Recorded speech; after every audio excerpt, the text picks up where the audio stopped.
In my last video, I had derived this generalized formula from the product rule in differentiation. And I had said that this formula works for all integration by parts problems. And that is what I'm going to demonstrate in this video using a few examples. So here's the first example. X multiplied with cos x dx.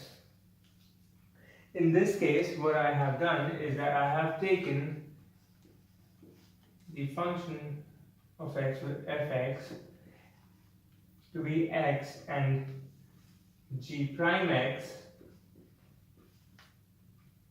to be cos x.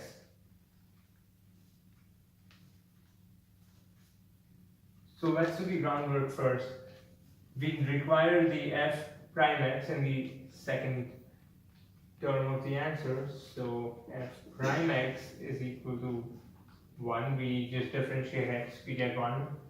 And what happens when we need g of x as well. G of x would be the integration of g prime x, which is sine x. This is what we will need to solve this question. Now we just put in the values. X, g of x is sine x, so x multiplied with sine x minus the integration of 1 multiplied with sine x dx. Now you see, this is exactly as the generalized formula. And if you go to integrate this by another formula or using some different method, this is exactly what you'll find. Actually, a different method might be available to you in your university or college, but for your high school level, this integration by parts is the only way you can solve this.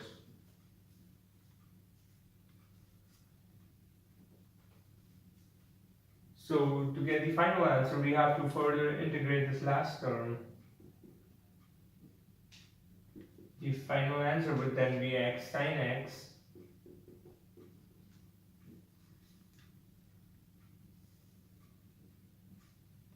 plus cos x dx, because the integration of minus sine x is cos x. We have a negative sign, so it's minus sine x. The integration of minus sine x is plus cos x. This is the final answer for this question.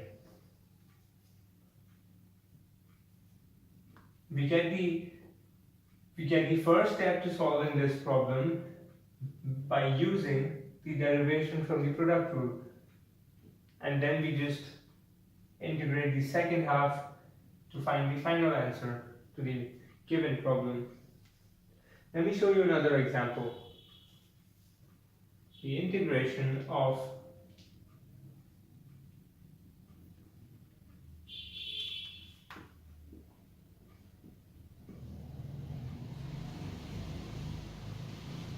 the ln of x dx. The ln of x is the log base e of x.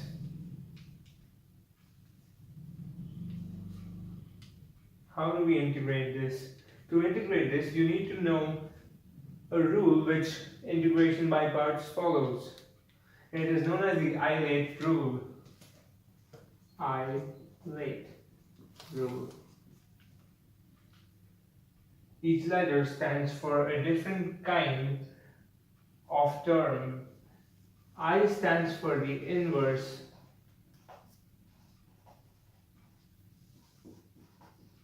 trig functions. L stands for logarithmic functions.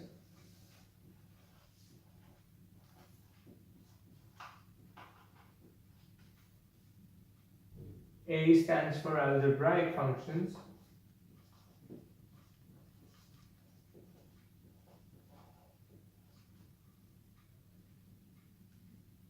T represents trigonometric functions, and E is the exponential function.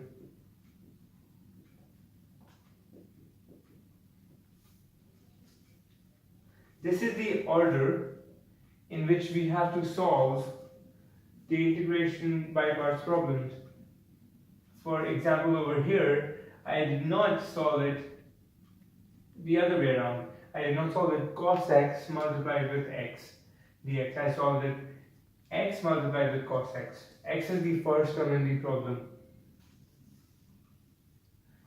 And that is the way to solve integration by parts problems, by following this rule. There are obviously exceptions to this rule in some cases, but I'll come back to that later. Now getting back to our problem, how to solve the integration of the ln of x dx.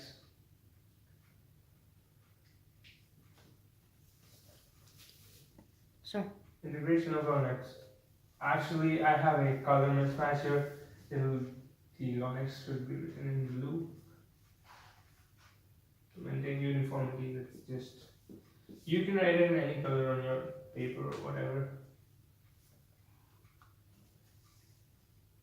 We don't have any other function with ln x.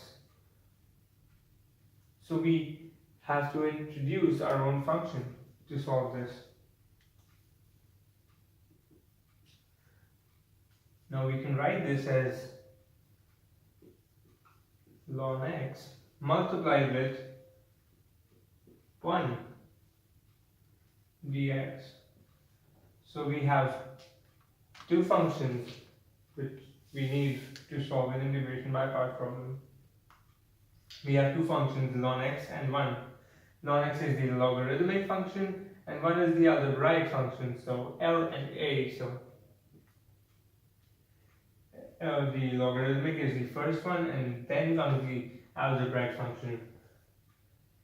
This also follows this particular formula, as fx can be written as ln x and 1 can be written as the differentiation of gx. Following the same steps, we have fx as ln x and we have g dash x as 1. So we need f dash x and g of x, f dash or f prime x, which would be the differentiation of ln x, which is 1 by x, and we have the integration of g dash x, which is gx. Gx would be x, since the base of the integral is x, so we have gx as x. So our problem is almost done. We just put in these values in the second part of the generalized formula, and sorry for this, we have ln x multiplied with x minus the integration of 1 by x multiplied with x. Integration of 1 by x multiplied with x dx. Now these two x's, they negate each other since they're on different sides of the division, and the answer that we get is x ln x minus, we have ln x into x minus the integration of this would be 1 dx, we have to integrate 1 dx, so we have x left.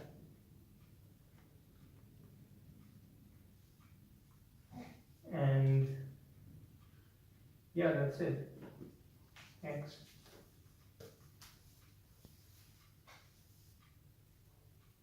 Just seeing if everything's correct.